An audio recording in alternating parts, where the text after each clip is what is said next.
রাতের বেলা স্বপ্ন দেখতেছেন আমার বাবা মুহাম্মদুর রাসূলুল্লাহ সাল্লাল্লাহু আলাইহি ওয়াসাল্লাম আমাকে ডাকতেছেন।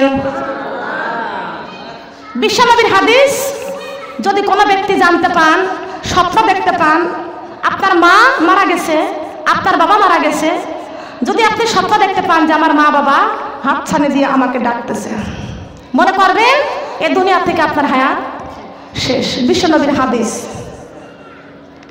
যদি আপনি স্বপ্ন দেখতে পাইছেন আপনার মাথার চুলগুলো পেকে গেছে, স্বপ্নের মধ্যে আপনার হায়াত শেষ হয়ে আসতেছে, আপনার মরণ সামনে, খেয়াল করবেন, লক্ষ্য করবেন।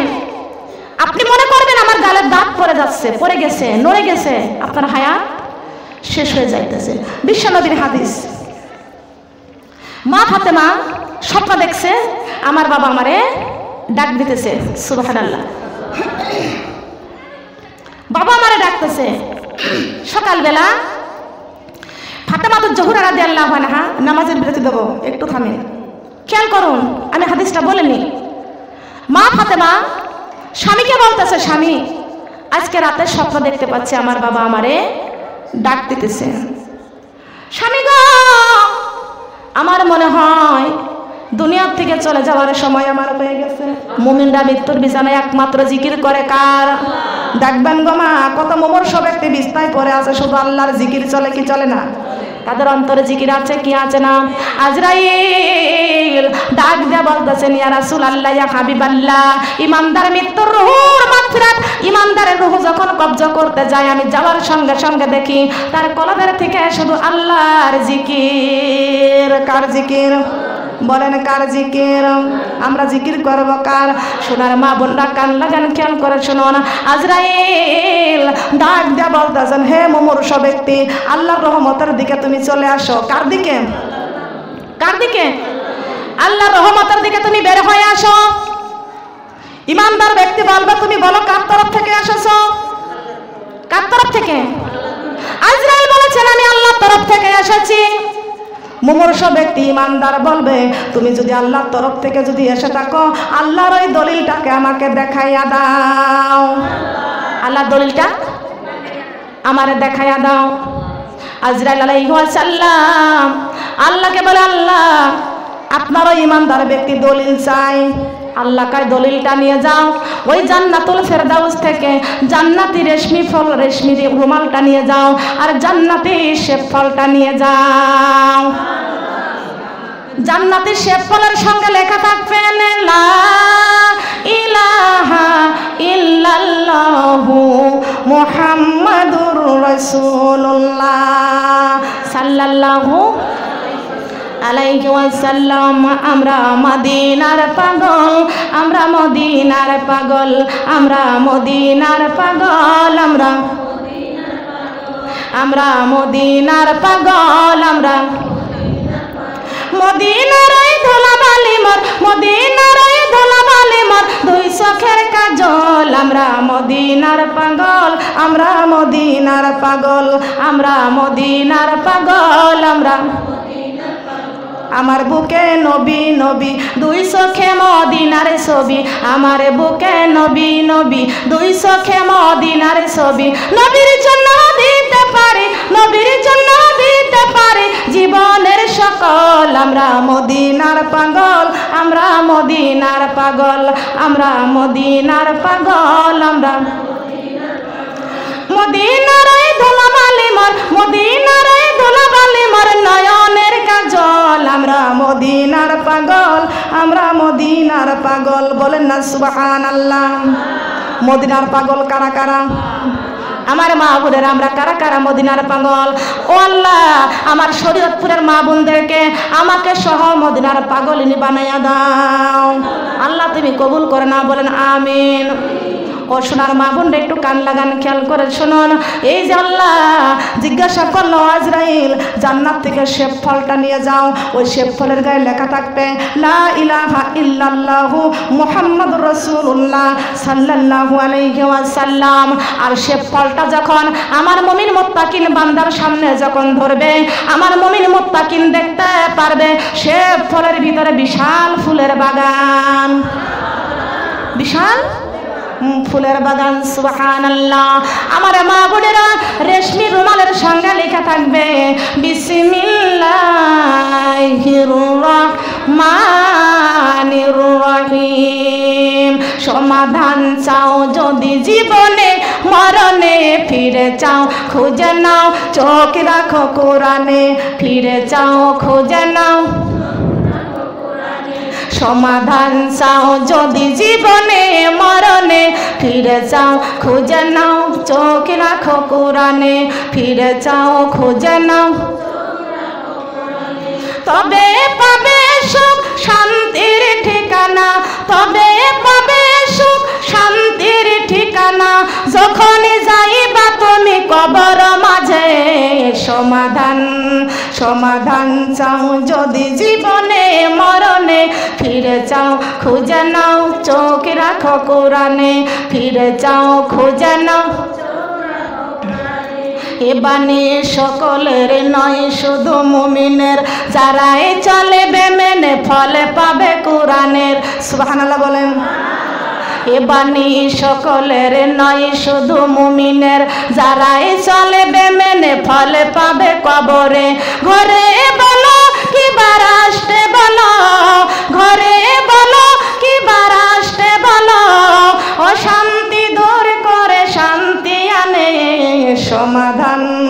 সমাধান চাও যদি জীবনে, মরণে ফিরে চাও, খুঁজে নাও, চোখ রাখো কোরআনে, ফিরে চাও, খুঁজে নাও। বলেন না সুবহানাল্লাহ। কোথায় চোখ রাখতে হবে? এই কোরআনে চোখ রাখতে হবে। আমাদেরকে আল্লাহ চোখ দিয়েছেন কোরআন তেলাওয়াত করার জন্য। এই চোখ জি বাংলায় দেওয়া যাবে না, এই চোখ স্টার জলসায় দেওয়া যাবে না, এই চোখ দিয়া সিনেমা দেখা যাবে না, এই চোখ দিয়া শুধু কোরআন তেলাওয়াত করতে হবে। রাজি আছি? আপনি দেখেন স্টার জলসা, মরণের সময় ওই স্টার জলসা আপনার সামনে আসবে, ঈমান নিয়ে মরতে পারবেন না। ঠিক কিনা বলেন? ঠিক কিনা বলেন? মরণের সময় আপনি স্টার জলসা নিয়ে মরবেন। এই দুনিয়ায় স্টার জলসার সাথে আপনার মহব্বত কাল কিয়ামতের মাঠে স্টার জলসার লাইনে হিন্দুর মেয়ের কাতারে দাঁড় করায় দিবে। আর এই দুনিয়ায় যদি আপনি আলেমদের সঙ্গে মহব্বত করতে পারেন, কাল কিয়ামতের মাঠে আলেমদের কাতারে আপনারে দাঁড় করায় দিবে। দিবে না? দিবে না? আজরাইল ডাক দিয়া বলতেছেন, ইয়া রাসূলুল্লাহ, ইয়া হাবিবাল্লাহ, মুমূর্ষ ব্যক্তির সামনে আমি যখন রেশমি রুমালটা যখন ধরলাম, মুমিন ব্যক্তির ভিতর থেকে আত্মার রুহটা হাসতেছেন। সুবহানাল্লাহ বলেন। আনন্দ করে কি করে না? আনন্দ করে কি করে না? দেখবেন এই জান্নাতের বাগানে কোরআন শোনার জন্য আমাদের একটা আনন্দ আছে কি আছে না? বলেন আছে না? ঈদের দিন, ঈদ যখন আসে, ঈদের দিন দেখেন সন্তানেরা ঈদের নামাজ পড়তে যায়, আমাদেরকেও আনন্দ আছে কি আছে না? ফুলের বাগান দেখিয়া সঙ্গে সঙ্গে রুহটা হাসতে হাসতে ভিতর থেকে আসে। আর আজরাইল আলাইহিস সালাম ডাক দেয়, সেরি তোলো মুমিন বান্দা, আমার আল্লাহ মত পাঠাইছে, আল্লাহর দোস্ত নূর নবী যাইতে বলেছে। দাঁড়াও দাঁড়াও ওরে আজরাইল, ফজরের নামাজ পড়িনি, ফজরের নামাজ না পড়ে যাব না আপন বাড়ি। লা ইলাহা ইল্লাল্লাহ, কালিমা লা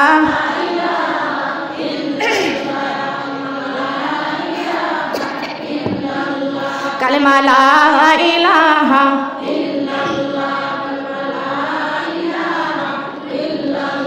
সেরি তোলো মুমিন বান্দা, আমার আল্লাহ মত পাঠাইছেন, আল্লাহর দোস্ত নূর নবী যাইতে বলেছেন।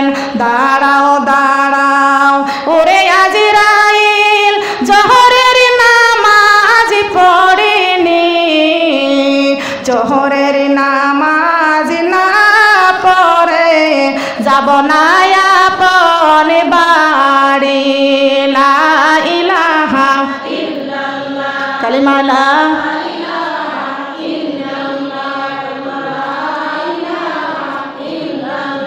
ছেড়ে তল মুমিন বান্দা আমার আল্লাহ মওত পাঠাইছেন আল্লাহর দোস্ত নূরি নবী যাইতে বলেছেন দাঁড়াও দাঁড়াও ওরে আজরাইল আসরের নামাজ না পড়ে যাব না আপন বাড়ি লা ইলাহা কালিমা লা ইলাহা ইল্লাল্লাহু মুহাম্মাদুর রাসূলুল্লাহ। সবাই বলে সাল্লাল্লাহু। আপন বাড়ি কোন জায়গা? এসেছি আমরা সফরে, চলে যেতে হবে একদিন কবরে। কথা বলেন ঠিক কিনা? আসল বাড়ি কোন জায়গা বলেন? আসল বাড়ি কবরে। মনে করবেন না এটা 5 তলা করতেছি 10 তলা করতেছি। দেখবেন কত নবী রাসূল ছিল, কত আউলিয়া উলিয়া ছিল, কত রাজা বাদশাহ সবাই মিলে ফকির হয়ে কবরে চলে গেছে। ঠিক কিনা? ঠিক কিনা বলেন? রাজা বাদশাহ কবরে গেছে না? কত মানুষ 5 তলা বাড়ি গাছতলাওয়ালাও কবরে চলে গেছে। 5 তলাওয়ালা কি গেছে না? খেয়াল করুন, আমাদের আপন বাড়ি হলো কবরে। এই কবরে যাইতে হলে কোরআন নিয়ে যাওয়ার দরকার আছে কিনা? আছে না? এই কবরে যাইতে হলে আমাদেরকে কোরআন নিয়ে যাওয়া লাগবে। আপন বাড়ি হলো কবরে। আর আমাদের আপন বাড়ি যেই বাড়িটা, ওই বাড়িতে কিন্তু কোনো বিছানা নাই, ওই বাড়িতে দরজা নাই, ওই বাড়িতে জানালা নাই, ওই বাড়িতে সাথী নাই, ওই বাড়িতে কোনো বাতি নাই। আছে নাকি বলেন? আছে? বাতি ছাড়া ঘর, সাথী ছাড়া ঘর, জানালা ছাড়া ঘর, দরজা ছাড়া ঘর। ওই ঘরে যাব গো মা, ওই ঘরে যাইতে হলে আমাদেরকে সাথী বাতি, আমাদেরকে সব কিছু নিয়ে যাওয়া লাগবে। কথা বলেন ঠিক কিনা? যাওয়া লাগবে কি লাগবে না? মা গো, রাবেয়া বসরির জীবনী একটু সঙ্গে রেখে দেন, কিভাবে জীবন যাপন করেছেন লক্ষ্য করেন, খেয়াল করে শুনুন। মা ফাতেমা জান্নাতের সরদারিনী হওয়ার পরও কিভাবে জীবন যাপন করেছেন। মা ফাতেমা কি করেছেন? আলী রাদিয়াল্লাহু তাআলা আনহুমা অল্প একটু জবের সন্ধান সংগ্রহ করে এনে দিয়েছেন। মা ফাতেমা সেই জবটুকু জাতার মধ্যে দিয়ে ঘুরাইয়া ময়দা বানাইছেন, রুটি তৈরি করেছেন। সাল্লাল্লাহু আলা মুহাম্মদ সাল্লাল্লাহু আলাইহি ওয়াসাল্লাম। সোনার বাবনরা কান লাগান, খেয়াল করে শুনুন। আমার নবীজি ওফাত হয়ে চলে যাবেন, দুনিয়ার থেকে বিদায় নিয়ে চলে যাবেন। কিন্তু আমার নবীজি দেখতে পাচ্ছেন মা ফাতেমা পাশে বসে বসে কাঁদতেছেন। সুবহানাল্লাহ। মা ফাতেমা পাশে বসে কাঁদতেছেন। আমার নবীজি কখনো হুঁশ, কখনো নবী বেহুশ। নবী আমার ওপাতের সময় কখনো হুঁশ, কখনো আমাদের কি উপায় হবে, কি অবস্থা হবে? ও মা, আল্লাহ বলেছেন কুল্লু নাফসিন যায়কাতুল মাউত, প্রত্যেকটা প্রাণী মৃত্যুর স্বাদ আস্বাদন করবে। প্রাণ যার আছে মৃত্যু তারই, প্রাণ যার আছে মৃত্যু তারই আছে কি আছে না? খেয়াল করেন, লক্ষ্য করেন। মৌতের যন্ত্রণা বড় কঠিন যন্ত্রণা। নবীজি কখনো হুঁশ, কখনো বেহুশ, মাথার ব্যথা। আমার মা ফাতেমা তো জহুরা রাদিয়াল্লাহু তাআলা আনহা বাবার পাশে বসে বসে কাঁদতেছে। বাবার মৃত্যু, এই যে কষ্ট দেখিয়া বাবার পাশে বসে বসে আমার মা ফাতেমা কাঁদতেছে, ক্রন্দন করতেছে। নবীজি হুঁশ ফিরে আসলে এমন সময় দেখতে পাচ্ছে আমার মা ফাতেমা আমার মাথার কাছে বসে বসে কাঁদতেছেন। নবীজি ডাক দিয়া বলতেছেন, ও মা ফাতেমা তুমি কাঁদতেছো মা, ও মা দেখো আমার দরজার মধ্যে মেহমান এসেছে, মেহমান আমাকে ডাকতেছে মা, ও মা দরজাটা খুলিয়া দাও। মা ফাতেমা দরজাটা খুলতে গেলেন, যাওয়ার পর দেখতেছেন এমন মেহমান তো কোনোদিন দেখে নাই। বাবা গো এমন মেহমান তো কোনোদিন দেখি নাই। এই মেহমানের দেখতেছি মাথাটা আসমানে আর পা দুইটা জমিনে, এক হাত পূর্ব দিকে আর এক হাত পশ্চিম দিকে। ও বাবা এমন মেহমান তো আমি ফাতেমা কোনোদিন দেখি নাই। আল্লাহর নবী ডাক দেয়া বলতেছেন, ও মা ফাতেমা এই মেহমান দুনিয়ার কোনো সাধারণ মেহমান না, এই মেহমান মায়ের কাছ থেকে সন্তানকে ছিনিয়ে নেয়। এ হলো সেই মেহমান, যেই মেহমান স্ত্রীর কাছ থেকে স্বামীকে ছিনিয়ে নেয়। এই হলো সেই মেহমান। ও মা ফাতেমা ইনি হচ্ছে সেই মেহমান। এই মেহমান যার বাড়িতে যায় স্বামীর কাছ থেকে স্ত্রীকে ছিনিয়ে নেয়, স্ত্রীর কাছ থেকে স্বামীকে ছিনিয়ে নেয়, মায়ের কোল থেকে সন্তানকে ছিনিয়ে নেয়, সন্তানের কাছ থেকে মা বাবাকে ছিনিয়ে নেয়। ও মা ফাতেমা এমন মেহমান আমার বাড়িতে এসেছে, একটু পরে তোমার বাবাকে নিয়ে যাবে। ও মা ফাতেমা একটু পরে তুমি এতিম হয়ে যাবে। ফাতেমা যখন শুনতে পাইছিল বাবা একটু পরে আমি এতিম হয়ে যাব, ওই মেহমানকে ঘরে ঢুকতে দেওয়া যাবে না। আল্লাহর নবী ডাক দিয়া বলতেছেন, ও মা ফাতেমা জলদি করে দরজাটা খুলিয়া দাও, আমি রাসূল অনুমতি না দেওয়া পর্যন্ত ওই মেহমান আমার ঘরে ঢুকবে না, আগে আমি অনুমতি দিব। আল্লাহ পাক রব্বুল আলামিন ডাক দিয়া বলতেছেন, আজরাইল আমার বন্ধু যতক্ষণ পর্যন্ত ঘরে ঢোকার পারমিশন না দিবি ততক্ষণ পর্যন্ত আজরাইল আমার বন্ধুর ঘরে ঢুকতে পারবে না। আজরাইল আলাইহিস সালাম দাঁড়িয়ে আছে দরজার কাছে, আমার নবীও পারমিশন পায় না আর আজরাইল ঘরে প্রবেশ করতে পারে না। আল্লাহর নবী ডাক দিয়ে কয়, ও মা ফাতেমা আজরাইলের জন্য দরজাটা খুলিয়া দাও, আজরাইলকে ঘরের মধ্যে ঢুকতে দাও, আমি রাসূল যতক্ষণ পর্যন্ত অনুমতি না দিব ততক্ষণ পর্যন্ত ওই আজরাইল আমার ঘরে ঢুকবে না। তোমার বাবা এত সম্মান আল্লাহ দিয়েছেন, তোমার বাবার অনুমতি ছাড়া আজরাইল ঘরের মধ্যে ঢুকতে পারবে না। ফাতেমা চোখের পানি ছেড়ে কান্দে আর বলে, বাবা আপনার পারমিশন ছাড়া যদি আজরাইল ঘরে প্রবেশ না করে আপনি পারমিশন দিয়েন না, আপনি পারমিশন দিয়েন না। বাবা গো আপনি মারা গেলে আমি কার কাছে থাকবো? ও বাবা আপনাকে ভুলে আমি কেমনে থাকবো, আপনার বিদায় দিয়ে কেমনে থাকবো? বাবা গো আমি এতিম হতে চাই না গো বাবা, এতিম হতে চাই না, আমি এতিম হতে চাই না বাবা, আমি এতিম হতে চাই না। ও বাবা আজরাইল যদি ঘরে প্রবেশ করে আপনার রূহটাকে নিয়ে যাবে বাবা, আজরাইলের হুকুম আপনি দিয়েন না। বাবা গো আপনার হাতে ধরি পায়ে পড়ি, ও বাবা আপনার বিদায় আমি সহ্য করতে পারবো না, আজরাইলের হুকুম দিয়েন না। আল্লাহ পাক রব্বুল আলামিন যতক্ষণ পর্যন্ত আজরাইল আমার নবীকে বলে দিয়েছেন, আজরাইল রে আমার বন্ধুর অনুমতি ছাড়া আমার বন্ধুর ঘরে প্রবেশ করতে পারবে না। আল্লাহর নবী যতক্ষণ পর্যন্ত পারমিশন দিই নাই আল্লাহর নবীর ঘরে আজরাইল ঢুকতে পারে না। ফাতেমা ডাক দিয়া বলতেছেন, বাবা আপনি অনুমতি দিয়েন না। আল্লাহর নবী ডাক দিয়া কয়, মা ফাতেমা এই দুনিয়ায় থাকার জায়গা না, আমাকে পৃথিবীর থেকে সবাইকে একদিন চলে যেতে হবে। এই দুনিয়ায় চিরজীবনে থাকার জায়গা না, অন্ধকারে কবর যে হলো আসল ঠিকানা। এই দুনিয়ায় চিরজীবনে থাকার জায়গা না, অন্ধকারে কবর যে আমার আসল ঠিকানা।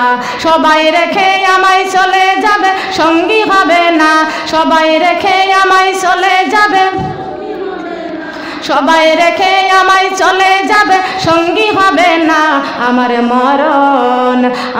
মরণ আসিবে কখন কেউ তো জানে না, আমার মরণ আসিবে কখন, আমার মরণ আসিবে কখন। ঘরের স্বামী ছেলে মেয়ে আছে যাহারা, সবাই মতে বিদায় দিয়ে দিবে তাহারা। ঘরের স্বামী ছেলে মেয়ে আছে যাহারা, জন্মের মতো বিদায় করে দিবে তাহারা। বলেন ঘরের স্বামী ছেলে মেয়ে আছে যাহারা, জন্মের মতো বিদায় করে দিবে তাহারা। হাই হাই শেষে বুঝলাম এই দুনিয়ায় আপন কেহ নাই, আমার শেষে বুঝলাম এই দুনিয়ায় আপন কেহ নাই। আমার মরণ আসিবে কখন কেউ তো জানে না, আমার মরণ আসিবে কখন, আমার মরণ আসিবে কখন কেউ তো জানে না। ঠিক কিনা বলেন? এত রোদে বসা যায়? খেয়াল করুন, লক্ষ্য করুন, এই দুনিয়ায় চিরজীবন থাকার জায়গা না, অন্ধকার কবর যে আমাদের আসলে ঠিকানা। কথা বলেন ঠিক কিনা? কবরে যাব তো সবাই, সবাইকে যেতে হবে। কি যেতে হবে না? সবাইকে কবরে যেতে হবে। সুবহানাল্লাহ। মা বোনরা খেয়াল করুন, কান্না গান। আল্লাহর নবী ডাক দিয়ে বলতেছেন, মা ফাতেমা দরজাটা খুলিয়া দাও মা, তুমি কান্দিও না। ও মা ফাতেমা, তোমার কান্না আমি রাসূল সহ্য করতে পারি না। এইদিকে লক্ষ্য, ফাতেমা তোমার কান্না তো আমি সহ্য করতে পারি না। ও মা ফাতেমা, আমি বিদায় নিয়ে চলে যাইতেছি, আমার কাছ থেকে তুমি কিছু চেয়ে নাও। মা ফাতেমা তো জোহরা রাদিয়াল্লাহু তাআলা আনহা ডাক দিয়া বলতেছেন, ইয়া রাসূলুল্লাহ, ইয়া হাবিবাল্লাহ, ওগো নবীজি, আব্বাজান, আমি আপনার কাছে কি চেয়ে নিব? ও বাবা, 7 দিন আমাদের ঘরে কোনো খাবার ছিল না। আমার হাসাইন আর হুসাইন গলা কাটা মুরগির মতো না খাইয়া জমিনের মধ্যে গড়াগড়ি দিয়ে কান্ত। বাবা গো, আমি ফাতেমার চুলায় 7 দিন আগুন জ্বলতো না, আমি ফাতেমা 7 দিন না খেয়ে অবস্থায় পড়ে থাকতাম। আপনি বাবা আমারে দেখতে যাইতেন, আপনার সুন্দর চেহারার দিকে তাকাইলে আমি ফাতেমার 7 দিনের ক্ষুধা নিবারণ হয়ে যাইত।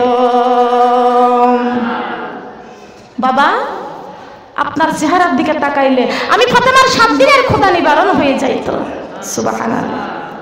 ও বাবা, আপনারে বিদায় দিয়ে কেমনে থাকবো? আপনারে বিদায় দিতে পারবো না বাবা। আপনার কাছে কি চাইবো বাবা? কিছুই চাওয়ার আমার নাই। আমি ফাতেমা চাই শুধু আমার বাবা, চাই শুধু আমার বাবা। বাবা গো, আপনার বিদায় দিয়ে থাকতে পারবো না। যেই বাবার সুন্দর চেহারার দিকে তাকাইলে 7 দিনের ক্ষুধা নিবারণ হয়ে যায়, ওই বাবা ছাড়া আমি ফাতেমা আর কিছু চাই না। আল্লাহর নবী ডাক দিয়ে বলতেছেন, মা ফাতেমা তুমি আর কান্দিও না মা, তোমার কান্না আমি রাসূল সইতে পারি না। মাগো, তোমার কান্না বন্ধ করে দাও। ফাতেমার কান্না বন্ধ হয় না, বাবা চলে যাওয়ার ব্যথা আর সহ্য করতে পারে না। আল্লাহর নবী ডাক দিয়া বলতেছেন, মা ফাতেমা তোমার কানটা মা একটু আমার মুখের কাছে নিয়ে আসো। আল্লাহর নবীর মুখের কাছে ফাতেমা কানটা নিয়ে আগাইয়া নিয়ে গেল। আল্লাহর নবী বলে দিয়েছেন, ও মা ফাতেমা, আমি দুনিয়ার থেকে বিদায় নিয়ে চলে যাওয়ার পরে 6 মাসের মধ্যে তুমি আমার কাছে চলে যাবা। 6 মাসের মধ্যে আমার কাছে চলে যাবা। আল্লাহ বলেছেন, বন্ধু ফাতেমাকে সান্ত্বনা দিয়ে দেন, আপনি বিদায়ের পরে 6 মাসের মধ্যে আপনার ফাতেমা আপনার কাছে চলে যাবে, চলে যাবে। এই কথা শুনিয়া মা ফাতেমার কান্নাটা একটু বন্ধ হয়ে গেল। মা ফাতেমা সান্ত্বনা পেয়ে গেলেন, তার কারণ আল্লাহর নবী দুনিয়ার থেকে বিদায় নিয়ে চলে যাবেন। আল্লাহর নবী ডাক দিয়া বলতেছেন, ও মা ফাতেমা আমার হাসাইন হুসাইন কোথায়? হাসাইন হুসাইনকে ডাক দাও। মা ফাতেমা ডাইনে তাকায় বামে তাকায়, হাসাইনকে পায় না, হুসাইনকে পায় না। কিন্তু মা ফাতেমা হাসাইন হুসাইনকে খুঁজতে গেল। কোথায় যাবে? মসজিদ নববীতে যায় দেখলেন হাসাইন আর হুসাইন, যেখানে আল্লাহর নবী ইমামতি করতেন আর ইমাম হাসাইন হুসাইন বিশ্ব নবীর কোলের উপরে মাথা দিয়ে গড়াগড়ি যাইতেন, আল্লাহর নবীর কোলে জড়াইয়া ধরতেন, আল্লাহর নবী হাসাইন হুসাইনের মুখের মধ্যে চুম্বন করতেন। এই স্মৃতি নিয়া হাসাইন আর হুসাইন ওই জায়গায় গড়াগড়ি দিয়ে নানা নানা বলে কাঁদতেছেন। কার জন্য কাঁদতেছেন? কার জন্য? নানার জন্য কাঁদতেছে। হাসাইন হুসাইনের গলা ধরে কান্দে আর বলে, ও পড়তো, আমরা হাসাইন হুসাইন দৌড়ে এসে নানার গলা জড়াইয়া ধরতাম। ছোট্ট হুসাইন ডাক দিয়ে কয়, ও ভাই আছেন? আমার নানা যখন সেজদায় পড়ে যাইতো, আমি আমার নানার ঘাড়ের উপরে উঠে বসে থাকতাম। আজকে যদি আমার নানা বিদায় নিয়ে চলে যায়, আমরা কার গলা জড়াইয়া ধরবো? আমাদের মুখে কে চুমা দিবে? আমাদেরকে আদর করবে? ফাতেমা জিয়া দেখলেন আমার দুইটা কলিজার টুকরা সন্তান নানা নানা বলে কাঁদতেছেন। ফাতেমা দুই সন্তানকে আঞ্জিয়ে ধরলেন, বুকের সঙ্গে করিয়া বাসায় নিয়ে এসে বলতেছেন, ও বাবা, তোমার নানা তোমাদেরকে ডাক দিয়েছেন, তোমাদের ডাকছে। ইমাম হাসাইন আর হুসাইন দৌড়ে এসে নানার গলা জড়াইয়া ধরেছে। একদিকে হাসাইন আর একদিকে হুসাইন, দুইটা ভাই নানার গলা জড়াইয়া ধরে কান্দে। আল্লাহর নবী শেষবারের মতো ইমাম হাসাইন হুসাইনের মুখে চুমা দিয়ে দিলেন। ডাক দিয়া কয়, নানা আপনি আমাদেরকে রেখে বিদায় নিয়ে চলে যায়েন না। আল্লাহর নবী ডাক দিয়া বলতেছেন, নানা ভাই, এই দুনিয়ায় চিরজীবন থাকার জায়গা না, অন্ধকার কবর যে হলো সবার জন্য আসল ঠিকানা। ও নানা ভাই, আমি রাসূল দুনিয়া থেকে বিদায় নিয়ে চলে যাইতেছি। ও নানা ভাই, আমার কাছ থেকে তোমরা দুইটা ভাই কিছু চেয়ে নাও। আল্লাহর নবীর কলিজার টুকরা ইমাম হাসাইন আর হুসাইন চোখের পানি ছেড়ে কান্দার বলে, নানা ভাই, আমরা আপনার কাছে কি চাইবো? চাওয়ার মতো কিছু নাই। মা ফাতেমার কাছে 7 দিন পর্যন্ত খাবার চাইছি, আমার মা ফাতেমা খাবার দিতে পারে নাই। ও নানা, আপনি আমাদের দেখতে গিয়েছিলেন, নানা গো, আপনার সুন্দর চেহারার দিকে তাকাইলে আমরা হাসাইন হুসাইন 7 দিনের ক্ষুধা নিবারণ হয়ে গেছে। সুবহানাল্লাহ বলবেন না? ও নানা, আমরা কিছুই চাইনি, আমার শুধু নানাকে চাই, রাহমাতাল লিল আলামিনকে চাই। রাহমাতাল লিল আলামিন ছাড়া আর আমাদের কিছু দরকার নাই। বলেন না সুবহানাল্লাহ। আহমদি তোমায় লাখো সালাম, তুমি হলে সবার সেরা নবী আকরাম মুস্তাফা। আহমদি তোমায় লাখো সালাম, তুমি হলে সবার সেরা নবী আকরাম মুস্তাফা। আহমদি তোমায় লাখো, ও নবী তোমার স্মৃতি ঘেরা উহুদের ময়দান, এই দিনের লাগি শহীদ হলো তোমারি দান। ও নবী তোমার, ও নবী তোমার স্মৃতি ঘেরা উহুদের ময়দান, এই দিনের লাগি শহীদ হলো তোমারি দান। তোমার জন্য, তোমার জন্য উম্মতে আমরা পেয়েছি কুরআন। তোমার জন্য উম্মতে আমরা,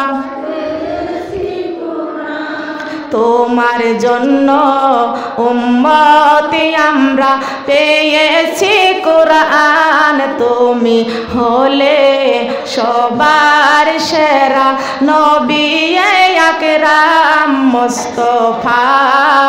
আহমদ তোমায় লাখো সালাম মুস্তাফা। আহমদ তোমায়, এই দিনের প্রচার করতে কারা দিল না তোমায়? খোদার হুকুম পেয়ে তুমি গেলে মদিনায়। তোমার দেখে, তোমার দেখে কাফের বেদিন আনিল ঈমান। তোমায় দেখে কাফের বেদিন, তুমি হলে সবার সেরা নবী আকরাম মুস্তাফা। আহমদ তোমায় লাখো সালাম। সুবহানাল্লাহ বলেন। কাকে সালাম দিবেন? কাকে? খেয়াল করেন, লক্ষ্য করুন। আল্লাহর নবী ইমাম হাসাইন আর হুসাইন দুইটা ভাই দুই পাশ থেকে গলাটা জড়াইয়া ধরছে। আল্লাহর নবী ডাক দিয়া বলতেছেন, ও নানা ভাই, আমার কাছ থেকে চাওয়া মাত্র আমি তোমাদেরকে বলে গেলাম, তোমরা দুইটা ভাই আমার কথা স্মরণ করবা নামাজের মধ্যে। কোন সময় বলেন? কোন সময়? নবীজির নাম নামাজের মধ্যে আছে কিনা? আছে না?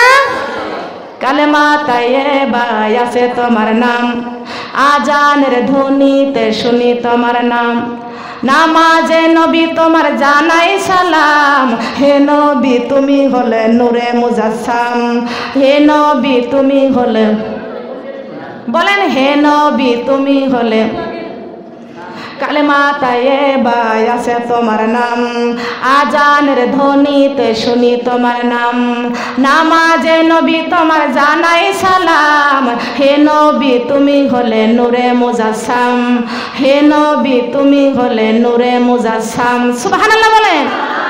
কালেমা তাইয়্যিবা নবীজির নাম আছে কিনা? আজানের মধ্যে নবীর নাম আছে কিনা? নামাজের মধ্যে আছে কিনা? আছে না? আসসালামু আলাইকা আইয়ুহান নবিয়্যু আছে না? কি বলেন? এই নবীর নাম না হলে নামাজও হবে না। কথা বলেন ঠিক কিনা? কালেমা তাইয়্যিবার মধ্যে নবীজির নাম আছে, আজানের মধ্যে নবীজির নাম শোনা যায়, নামাজের মধ্যে নবীকে আমরা সালাম জানাই। তাহলে নবী না হলে জীবনে আমাদের কিছুই হতো না। কথা বলেন ঠিক না বেটি? মা বোনেরা, মেহেরপুর কুতুবপুরে, আমার কুষ্টিয়া মেহেরপুর কুতুবপুরে আমি মাহফিলে গেলাম। যেইখানে মাহফিলে যাই বাড়িতে করতেছি, আমি শুনতে পাইলাম ওই বাড়িওয়ালারা নবীর বিরুদ্ধে কথা বলে। ওরা কোরআন মানে হাদিস মানে না, ওরা আল্লাহ মানে রাসূল মানে না। ওইখানে আমি একটু শোনার পর ওখানে আলোচনা করলাম, তুমি যদি আল্লাহ মানো, রাসূল যদি না মানো, আবু জাহেল আমার আল্লাহকে মানছিল, রাসূলকে মানে নাই। ঠিক কিনা বলেন? ঠিক। আবু জাহেল আল্লাহকে মানছে কিন্তু রাসূলকে। আমার নবী বলেছেন, একটাবার যদি পড়ো লা ইলাহা ইল্লাল্লাহ, পরে যদি পড়ো মুহাম্মাদুর রাসূলুল্লাহ সাল্লাল্লাহু আলাইহি ওয়াসাল্লাম, আমি রাসূল শাফায়াত করার অধিকারী পেয়ে যাব। সুবহানাল্লাহ। আপনি যদি রাসূল বলে আমাকে মেনে নেন, আল্লাহ আপনাকে কখনো ভালো বাসবে না, আপনাকে সুপারিশ করার পারমিশন পর্যন্ত আল্লাহ আমাকে দিবে না। কত কৌশল করেছে, কত চেষ্টা করেছে। আল্লাহর নবী আবু জাহেলকে বলেছে, চাচা একবার বলো মুহাম্মদুর রাসূলুল্লাহ সাল্লাল্লাহু আলাইহি ওয়াসাল্লাম। খেয়াল করে লক্ষ্য করো, আবু জাহেল যখন মুহাম্মদুর রাসূলুল্লাহ বলে মানে নাই, আমার নবী ডাক দিয়ে বলতেছেন, চাচা একটু শোনেন তো, ওই পাহাড়ের মধ্যে বড় একটা গাছ আছে, ওই গাছের মধ্যে অনেকগুলো পাখি আছে চাচা, ওই পাখিরা কার নাম নিচ্ছে। আমি ছোট্টবেলায় বুখারী পড়েছি, ভালো করে কান লাগান, খেয়াল করেন। নবীজি বলতেছে, চাচা দেখেন ওই পাহাড়ের উপরে একটি গাছ আছে, একটি বট গাছ, ওই গাছের উপরে বহু পাখি, ওই পাখিগুলো কি বলতেছে শুধু ওই কথাটুকু আমার কাছে এসে আপনি বলবেন। আবু জাহেল চলে গেছে পাখির ডাক শুনতে। এবার যাওয়ার পরে আবু জাহেল ফিরে আসলো, আল্লাহর নবী ডাক দেয়া বলতেছেন, চাচা গো ওই গাছের পাখিগুলো কি বলতেছে একটুখানি তাই বলো। আবু জাহেল ডাক দেয়া বলতেছেন, ও ভাতিজা ওই গাছের পাখিগুলো লা ইলাহা ইল্লাল্লাহ বলতেছে আর তোর নাম নিচ্ছে। নাউজুবিল্লাহ বলেন। কি বলতেছে? লা ইলাহা ইল্লাল্লাহ বলতেছে আর তোর নাম নিচ্ছে মুহাম্মাদুর রাসূলুল্লাহ। বলল না, আল্লাহর নবী বলেছেন, যদি আমার নবী আমার চাচা মুহাম্মাদুর রাসূলুল্লাহ যদি বলতে একবার মুখ দিয়ে, আমি রাসূল শাফায়াত করে জান্নাতে নিয়ে যাইতাম। বলেন সুবহানাল্লাহ। ওই বিয়াদব বলেছে, বিয়াদব বলেছে আল্লাহ আল্লাহ মানে কিন্তু রাসূল। ও আমাকে বলেছে কোরআন শরীফের কোন সূরার মধ্যে আছে রাসূল শাফায়াত করে জান্নাতে নিয়ে যাবে? আমি ওখানে ডাইরেক্ট বলে এসেছি, তোমার মতো এজিদি মুসলমানের সাথে আমার মতো হুসাইনি মুসলমানের কোনো সম্পর্ক নাই। তুমি রাসূল মানো না। আবু জাহেল আল্লাহ মানছিল, রাসূল মানে নাই। আবু জাহেল মারা গেছে, তাম পৃথিবীর মানুষ আবু জাহেলের কবর পায়খানা করতেছে, ঠিক কিনা বলেন? কথা বলেন ঠিক কিনা? আবু জাহেলের কবর আছে কি আছে না? ওই কবরের মধ্যে তাম পৃথিবীর মানুষ হজ করতে যায়, তারাই যাইয়ে ওই আবু জাহেলের পায়খানা কবরের মধ্যে পায়খানা করে। কথা বলেন ঠিক কিনা? আমি ওখানে বলে এসেছি, এই মতিন নামের ছেলেটা আল্লাহ মানে রাসূল মানে নাই। আমার আল্লাহ পাক রব্বুল আলামিন কোরআন শরীফের মধ্যে ঘোষণা করে দিয়েছেন, কুল ইন কুনতুম তুহিব্বুনাল্লাহ ফাত্তাবিউনি ইউহিব্বুকুমুল্লাহ ওয়া ইয়াগফির লাকুম যুনুবাকুম ওয়াল্লাহু গফুরুর রহিম। আল্লাহু আকবার।